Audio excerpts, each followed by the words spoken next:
नमस्कार दोस्तों, मैं विनय दुबे मुंबई से। आपके आसपास बड़ी बड़ी कोठियां होंगी, महंगी महंगी गाड़ी में चलने वाले लोग होंगे। जितने भी आसपास आपके अमीर और एकदम रईस खुद रसूखदार लोग आपको दिखते होंगे ना, चाहे वो पॉलिटिक्स में हो, चाहे वो बिजनेस में हो, चाहे किसी भी क्षेत्र में हो, जिस दिन उनकी सांसें बंद होती है ना, वो अपने साथ 1 रुपया भी नहीं ले जा सकते। यहाँ तक कि जो कफन उनके ऊपर होता है उसको भी वो अपना नहीं पहन सकते। 4 लोग मिल के पहनाते हैं, 4 लोग उठा के ले जाते हैं। फिर किस चीज़ का लालच आप मन में रखकर एक ज़मीन के टुकड़े के लिए 2 इंसानों की हत्या कर सकते हैं, 2 बहनों का सुहाग उजाड़ सकते हैं और छोटे छोटे मासूम बच्चों का भविष्य आप अंधकार में कर सकते हैं उस ज़मीन के टुकड़े के लिए, ये जानते हुए भी कि वो ज़मीन का टुकड़ा आप कहीं लेकर जा नहीं सकते। चंद नोटों की कीमत का रखने वाला वो ज़मीन का टुकड़ा इंसान की ज़िंदगी से ज़्यादा कीमती हो जाता है। मैं बात कर रहा हूँ किशनगंज के बहादुरगंज इलाके के अल्ताबारी क्षेत्र के मिलनास की। एक छोटे से ज़मीन के पारिवारिक टुकड़े के विवाद में पहले शकील का मर्डर कर दिया जाता है, हत्या कर दी जाती है। उस शकील के हत्या में जो चश्मदीद गवाह और जो पैरवी कर रहे थे, उनके सगे साले मिलनास को इसी 28 सितंबर को हत्या कर दी जाती है। सबसे बड़ा दुर्भाग्य क्या है पता है इस भारत के लिए? सबसे बड़ी शर्म की चीज़ क्या है पता है आपके और मेरे लिए?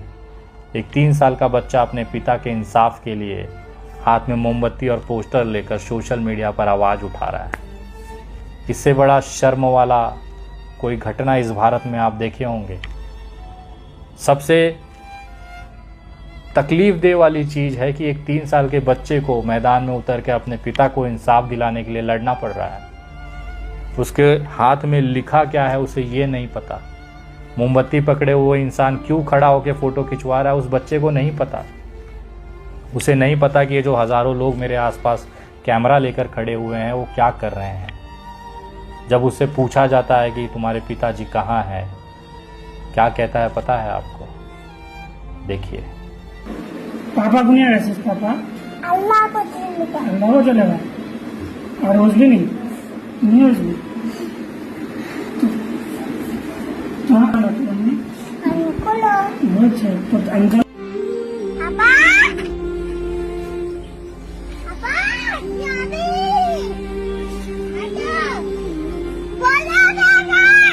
इस छोटे से बच्चे को ये भी नहीं पता कि अब उसके पिताजी कभी वापस नहीं आएंगे।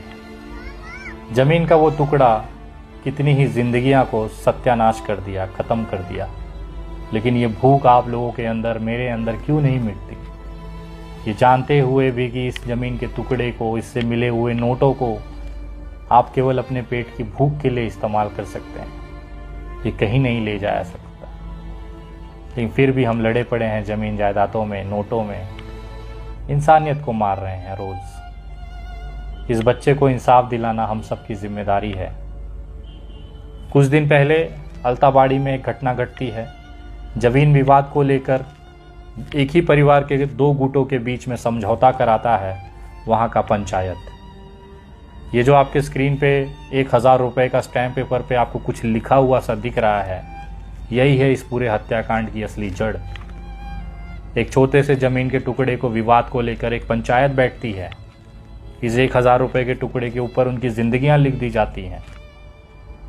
एक पक्ष मुकर जाता है, शकील उसके खिलाफ आवाज़ उठाता है। सारे जितने भी मुमकिन ज़रूरत रास्ते हैं उस सब पर जाकर वो खटखटाता है, चलता है, हर उस दरवाजे को खटखटाता है जहाँ से उसे न्याय की उम्मीद होती है।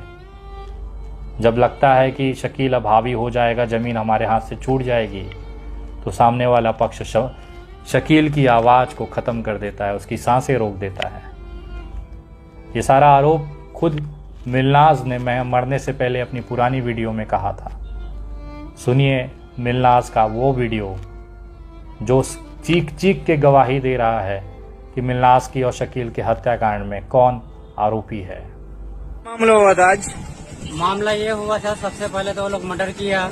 मैं घर में था नहीं, मैं जैसा सुना तो वहाँ से आ गया घर। तो उस दिन हम पहुँच नहीं पाए। हम प्रोसेस रखे थे कि माटी मिजिल मिले आने का बाद ही होना चाहिए, ठीक है। उसके बाद मेरा फ्लाइट 6 बजे से 6:15 से 8 बजे तक ऊपर उड़ान में था। मेरा मोबाइल बंद था। इसी टाइम वो लोग यानी फायदा उठा के यानी समाजी फैसला और समाज को गुमराह करके यानी फैसला कर लिया। उसके बाद मिट्टी जल्दी जल्दी करवा दिया। उसके बाद दफनाया भी उसको ऐसे जगह कि उसका लाश जल्दी गल जाए, जल्द से जल्द। उसके बाद अभी जब फिर हम उसका अगले दिन पहुंचे तो वो लोग यानी कह रहे हैं कि गांव वाला उसका मामा लोग यानी हमको बोला कि जो समाज वाले जो फैसला कर दिया उसको मानिए आप, यानी आप बोलने का कोई फायदा नहीं। उस दिन तो आप थे नहीं। मैं बोले चलो आप लोग समाज वाले जब फैसला करते हैं मान लिए थे। तो वो ये आज कितना तारीख है, 18 तारीख का टाइम था। तो उसी समाज के हिसाब से हम लोग जैसे कि आदमी सब आया, यानी 3 बार वो लोग को बुलाया गया। वो लोग 6 भाई 3 भतीजा के अंदर, 5 भाई 3 भतीजा के अंदर यहाँ पे कोई नहीं आया। ऊपर से यहाँ का आदमी को वो लोग बुलाया, गांव का आदमी को, सरपंच को और क्या नाम है मेंबर को वो लोग बुलाया। वो लोग घर में जाके अपना मीटिंग फिर किया। पता क्या हुआ नहीं हुआ। लास्ट में हम लोग जैसे घर से थोड़ा बाहर निकल गए तो उसके बाद वो लोग जब गांव वाला यहाँ से नहीं रहा तो उसको अपने मर्जी से यानी वो लोग नपाई कर रहा है, ये दे रहे हैं वो दे रहे हैं। अच्छा। उसके बाद जब हमको दबाव डाला तो हम उसमें भी सहमत हो गए कि चलो कोई बात नहीं। उसके बाद क्या हुआ कि वो लोग यानी ऐसे हमको मार रहा है कि ये शकील को तो मर्डर कर दिए हैं, तुमको भी मार देंगे, तुम्हारा खालू को भी मार देंगे और आंगन में तुम बाहर चला जाओगे या यहाँ जिंदा बच गए तो तुम लोग का जो बेटा है, बीबी है, तुम्हारा बहन है, उनका 4 बच्चे हैं, उसका भाई को तो मारे हैं, उसका भाई को भी मार देंगे। शकील कौन लगता है आपका? वो जीजा लगेगा मेरा। जीजा लगेगा। और वो सिमसन भाई लगेगा मेरा। अच्छा, उस दिन आप लोग FIR वगैरह नहीं करवाया? वो लोग जैसे फायर के मूड में हम लोग थे, जैसे वो लोग उस दिन बात को समाजी में दबा दिया।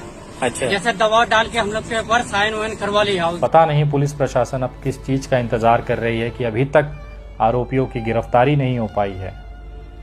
सैकड़ों मैसेज, हजारों कमेंट्स मुझे मेरे सोशल मीडिया पर मिल चुके हैं, मिलनास के लिए आवाज़ उठाइए। लेकिन मेरा दिल उस समय रो गया जब मैंने इस 3 साल के बच्चे को हाथ में मोमबत्ती और तख्ती लिए, पेपर लिए, अपने पिता के इंसाफ के लिए आवाज़ उठाते देखा।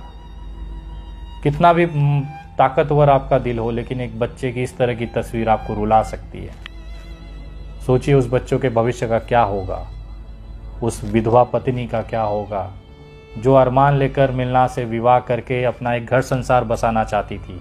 लेकिन उसे क्या पता था कि जिस ज़मीन पर वो अपने घर को बसाने की बात कर रही है वही ज़मीन मिलनाज और शकील दोनों को निकल जाएगा। आज हम सबको इस मिलनाज और शकील के लिए आवाज़ बनकर खड़ा होना है। इन दोनों के साथ नाइंसाफ़ी तो हुई है।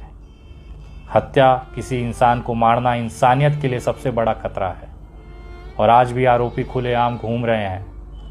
सोशल मीडिया पे कुछ वीडियोस मैंने देखी जिसमें उनकी पत्नी ये कह रही थी कि आरोपियों का ये धमकी है कि जो भी मिलनाज और शकील के लिए पैरवी करेगा हम उसको भी ख़त्म कर देंगे।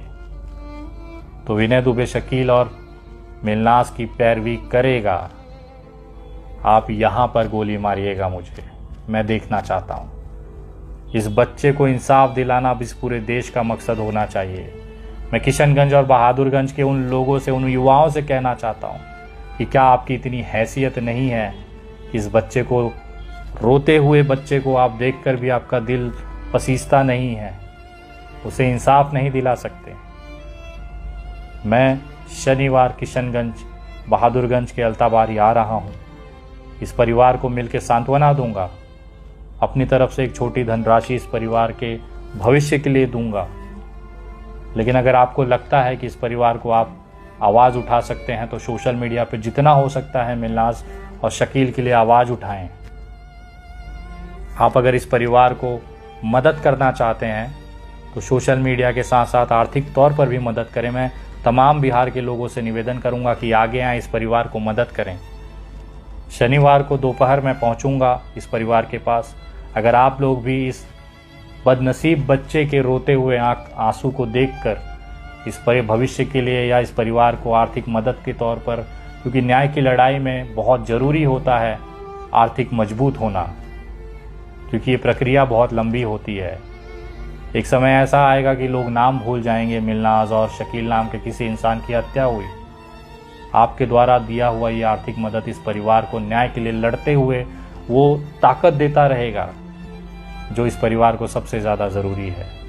खास तौर पर इस छोटे से बच्चे के लिए ये इतना महत्वपूर्ण है क्योंकि अब इसके पिता का साया इसके पास नहीं है।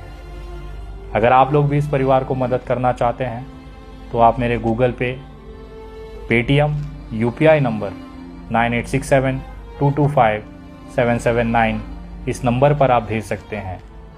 ये जो स्कैन कोड है इस पर भी आप स्कैन करके आर्थिक मदद भेज सकते हैं। केवल शनिवार दोपहर 3 बजे तक ही आप ये आर्थिक मदद भेजें, क्योंकि उस समय पहुंचने के बाद आपके द्वारा भेजी गई ये तमाम धनराशि प्लस मेरी तरफ से जो मैं उन्हें करना चाहता हूं वो सब मिला के उस छोटे से बच्चे के हाथ में मैं रखना चाहता हूं और ये कहना चाहता हूं कि बेटा हिम्मत मत हार, पूरा देश तेरे साथ है और आखिरी सांस तक लड़कर हम मिलनाज और शकील भाई को इंसाफ ज़रूर दिलाएंगे, चाहे सामने कितनी बड़ी फौज क्यों न खड़ी हो। मिलनाज को इंसाफ मिल के रहेगा। तमाम लोगों से निवेदन करता हूं कि एक वक्त का नाश्ता कम करिएगा। इस बच्चे को आपके सहयोग की मदद की ज़रूरत है। इस टूटे हुए परिवार को न्याय दिलाने के लिए आपकी मदद की ज़रूरत है। अगर आपके अंदर, आपके घर में छोटे बच्चे होंगे, आपके दिल में इंसानियत होगी, तो मुझे पूरा विश्वास है आप लोग आगे आएंगे और इस परिवार को मदद करेंगे। मैं आ रहा हूँ अल्ताबारी, बहादुरगंज, किशनगंज, बिहार, शनिवार दोपहर 3 बजे तक। जय हिंद, जय महाराष्ट्र।